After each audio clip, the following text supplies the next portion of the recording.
Hello friends, welcome to all. Myself Vishal Jogidas. Today we will discuss about Pirani gauge for pressure measurement, and this topic is covered in the subject of industrial instrumentation. Now, Pirani gauge, if we are talking about Pirani gauge, then it is used for high vacuum measurement. It means it is used for low pressure and vacuum pressure measurement. And what is the principle? Its principle is same as thermocouple gauge. It means the operation of a Pirani gauge depends on the variation of the thermal conductivity of the gas with pressure. It means if there is changes in pressure, then the thermal conductivity of the gauge will changes, and this is the principle of Pirani gauge. Function of heating and measuring temperature are combined in a single element. Generally more accurate and expensive than thermocouple gauge. Okay. Its range is 10⁻⁴ to 1 torr. This is the range of this pressure measurement. Gauge has to be calibrated for individual gas. It means we have to calibrate a gauge for different gases. Okay, for one gas there is a calibration. Then if we have to use another gas, then it will be recalibrated. Temperature compensation is provided. It means temperature compensation is also provided in this gauge.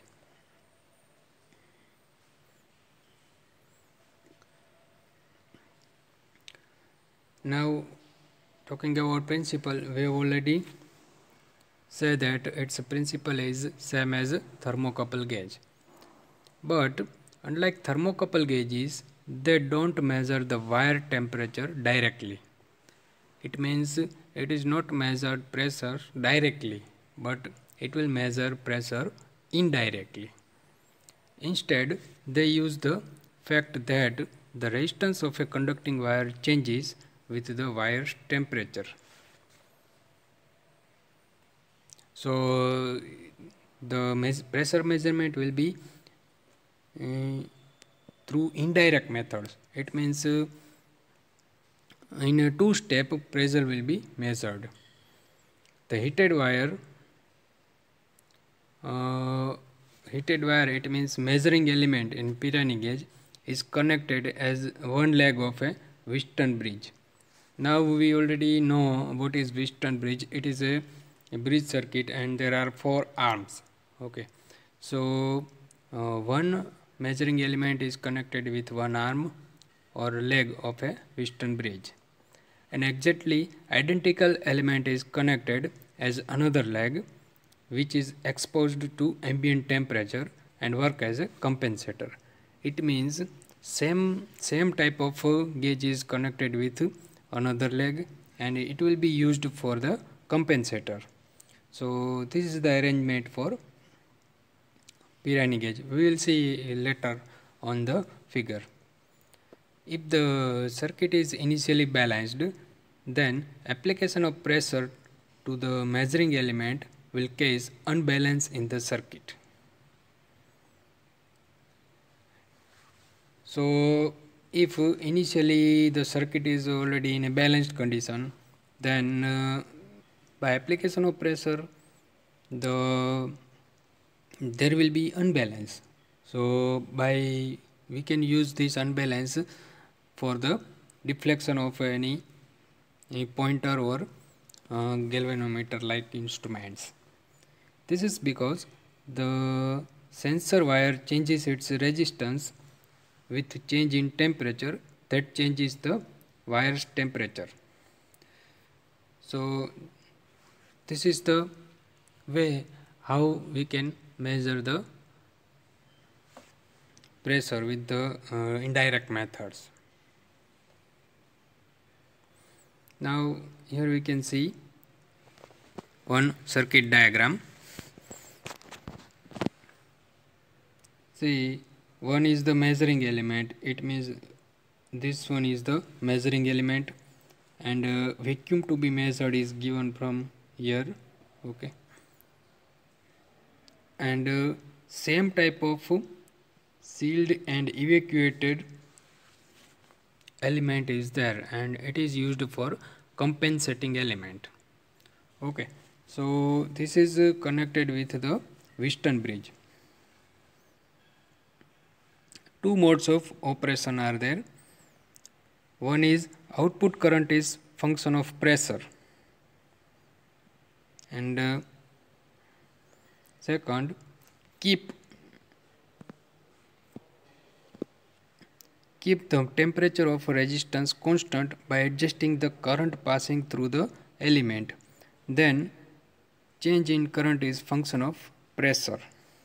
Okay, so this way we can measure the change in current as a function of pressure. It means if there is a changes in pressure, then it will change the current, and we can easily detect the current.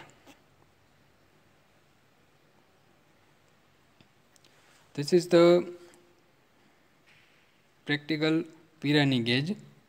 Here we can see in the center there is a heater element, and heater element is arranged on the support. Okay, so we can see this support also, and this is the glass tube. So this is complete arrangement of Pirani gauge. Now here we can see actual pressure and indicated pressure graph. So this is the study, and for the reference of the research readings, we can use this graph. So it is a graph versus actual pressure versus indicated pressure, and both are unit of both pressures are pascals. Okay, here we can see what is the arrangement.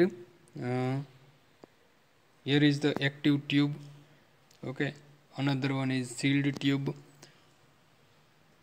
and here is the resistance. So resistance, and here is the milliammeter. Okay, so it is used for the change in measure of change in current, and here is the zero adjustment.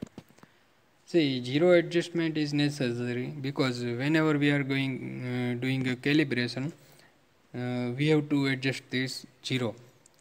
If we have not set zero adjustment, then it may create a error or in the measurement. Here we can see voltmeter.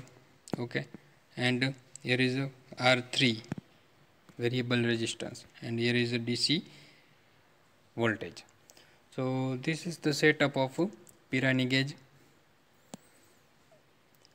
The Pirani is a dedicated low vacuum gauge device. It means it is a low vacuum gauge device. For low pressure we can use this device. The resistance of the hot wire changes with the rate of heat loss to the gas. It means resistance of hot wire is changes with the heat loss. It means heat loss means what? Heat will be lost due to conduction. So this is the way how can we measure calculate this resistance is changes with the rate of heat loss. Okay, the Wheatstone bridge then measures the change in resistance of the hot wire. So how the Wheatstone bridge is measured, we know very well. We have already used in so many gauges. In a strain gauge also we are using Pirani gauge, Wheatstone bridge. So it is not complicated, we can use easily, and there is a mathematical expressions also available, so we can calculate mathematically. Pyrenees are rugged and generally reliable and rarely need attention. So its construction is rugged, so we can say that it is an advantage for us, and generally reliable and rarely need attention. Reliable, it means we can use for critical conditions because it is reliable, and there is very less attention is needed for the operation of this gauge. So this is all about Pirani gauge. Hello friends, welcome to all. Myself Vishal Chogidas. Today we will discuss about piezoelectric transducer for pressure measurement, and this topic is covered in the subject of industrial instrumentation. Now, what is piezoelectric effect? See, we have already seen this topic in a displacement measurement chapter, but here the principle is same, but the measurement is done is pressure. So we are using piezoelectric effect in a pressure measurement. Now, what is piezoelectricity? See, in simple words, we can say that electricity resulting from pressure is known as piezoelectricity. Piezoelectricity is the electric charge that accumulates in certain solid materials such as crystals, certain ceramics, and biological matter such as bone, DNA, and virus proteins in response to applied mechanical stress. The word piezoelectricity means electricity resulting from pressure. Okay, so this is the broad definition. The piezoelectric effect is understood as the linear electromechanical interaction between mechanical and electrical state in crystalline materials with no inversion symmetry. See, what is electromechanical? We know that there is a combination of electrical and mechanical systems. So it is a linear electromechanical system, and it will change the state from mechanical to electrical. It means whenever we are applying pressure, it is mechanical, and it will generate electricity. So it is a electrical state. So we are changing the mechanical state to electrical state. But one thing is, there is no inversion symmetry. It means if we are applying electrical signal, then it will not reflect in a pressure. So inversion is not possible in this case. So simple, we can say that piezo sensor generates voltage when deformed. Deformed, it means there is a change in its shape.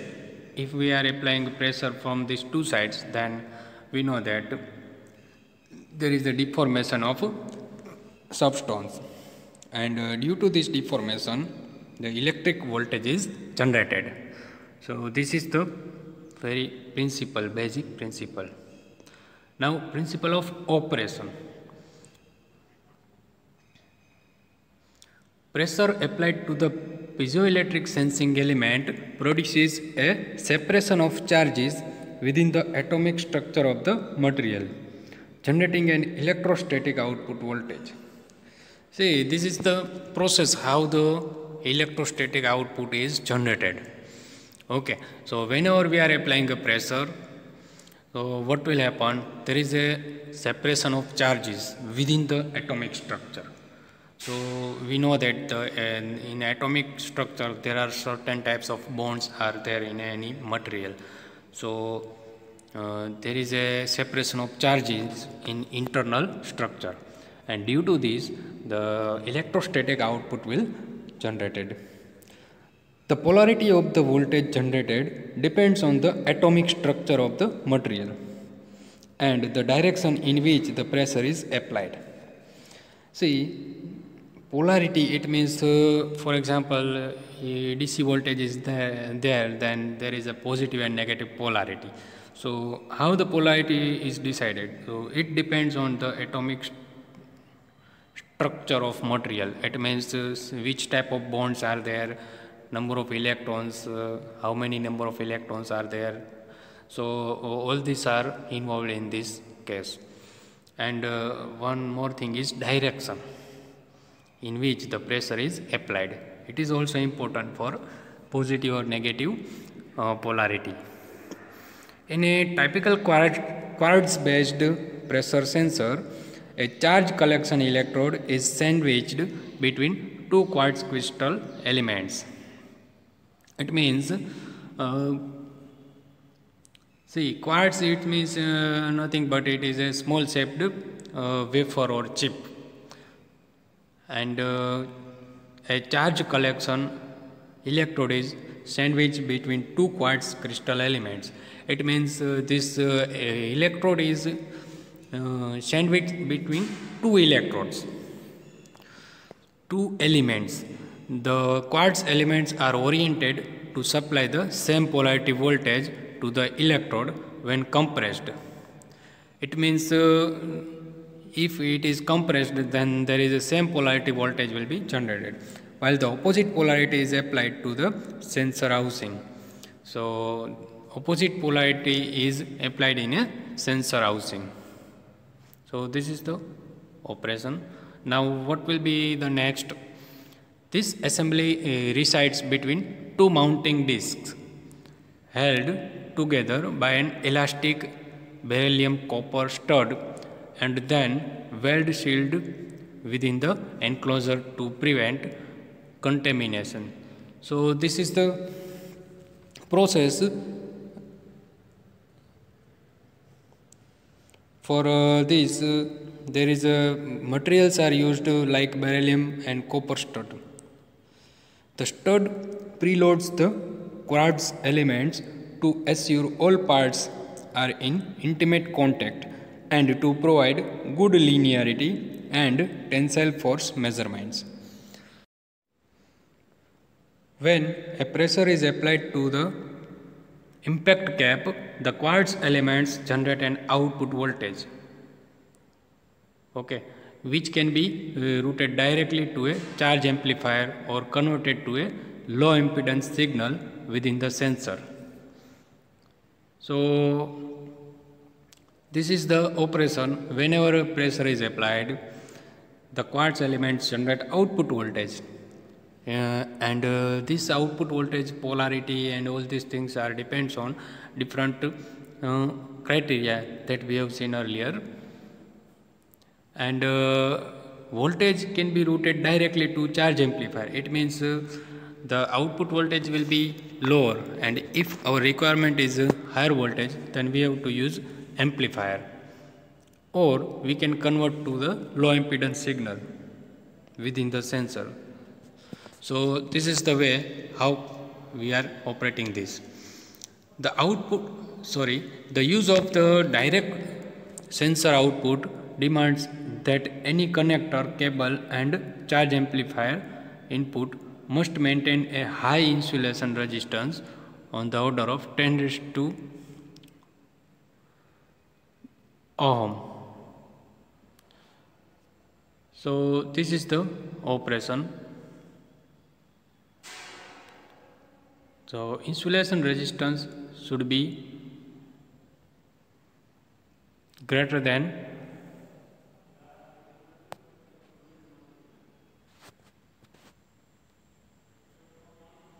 now piezoelectric force sensor. See, here we can see this. Here is a force is applied, then it is a impact cap. Okay. So it is directly connected to here, okay. In the center there is a preload stud. This is the housing, and this is the amplifier, and yellow color thing is quartz element, and this black arrow is charge collection plate, and here is a mounting hole. So this is the arrangement for piezoelectric force sensor. Whenever pressure is applied here, what will happen? The output electrical signal will generate, and we can collect from this arrow. Okay, and if we have to amplify this signal, then we can use this amplifier for that purpose. This is a schematic symbol and representation. See, in any mechanical system can be modeled in electrical. So this is a simple electrical modeling of this system. We can see components like capacitor, inductor, and voltage source. So this is the schematic symbol. Here is the schematic symbol. Okay. Now applications. Piezoelectric sensors have proven to be versatile tool for the measurement of various processes. They are used for quality assurance, process control, and for research and development in many industries. See, it is proven versatile tool. Versatile means it can work different types of work.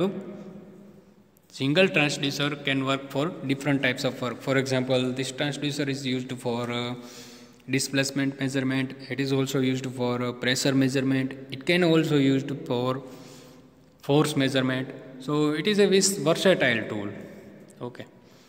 In the automotive industry, piezoelectric elements are used to monitor combustion when developing internal combustion engines.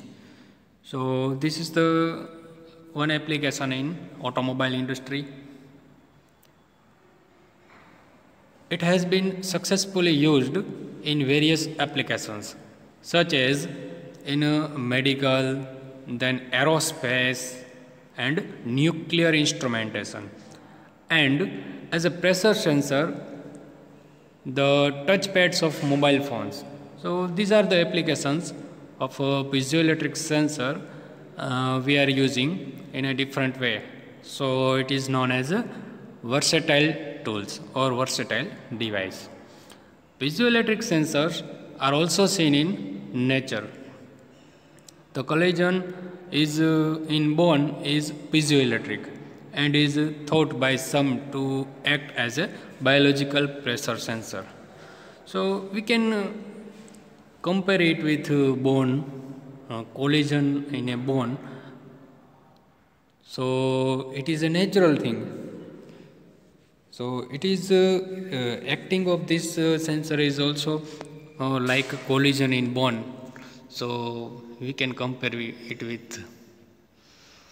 Now advantages. Every device has certain advantages and limitations. We know that already know that this thing is.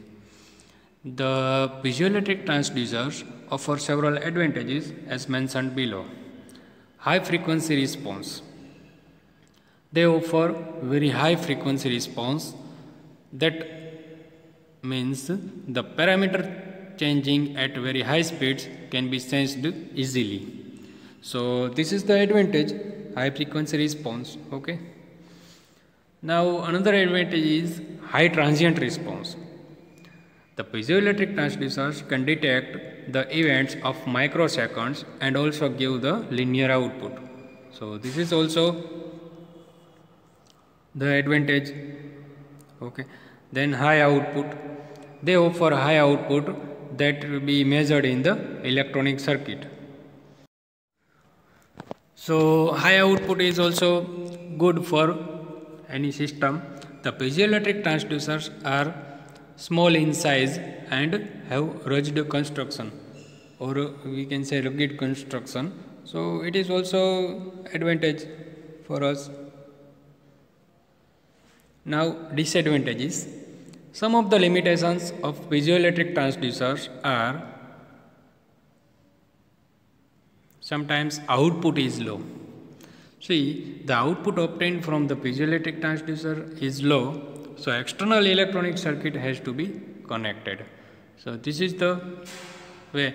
See, sometimes it depends on the design. For example, in some design there is output is very medium or high. In some design there is output is low. But in some cases output is low, so we have to use external circuit to improve the output. Another one is high impedance.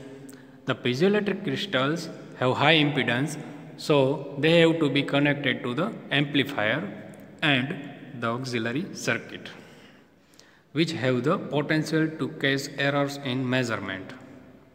Okay, to reduce these errors, amplifiers, high input impedance and long cables should be used. See, high impedance is disadvantage for these crystals because we have to connect this to the amplifier and auxiliary circuit. So due to this, some errors may be introduced in the system. So solution or remedy for this is we have to use amplifiers, high input impedance and long cables. So we can rectify this problem. Forming into shape. It is very difficult to give the desired shape to the crystals with sufficient strength. So it is also, we can say, a disadvantage. Thank you.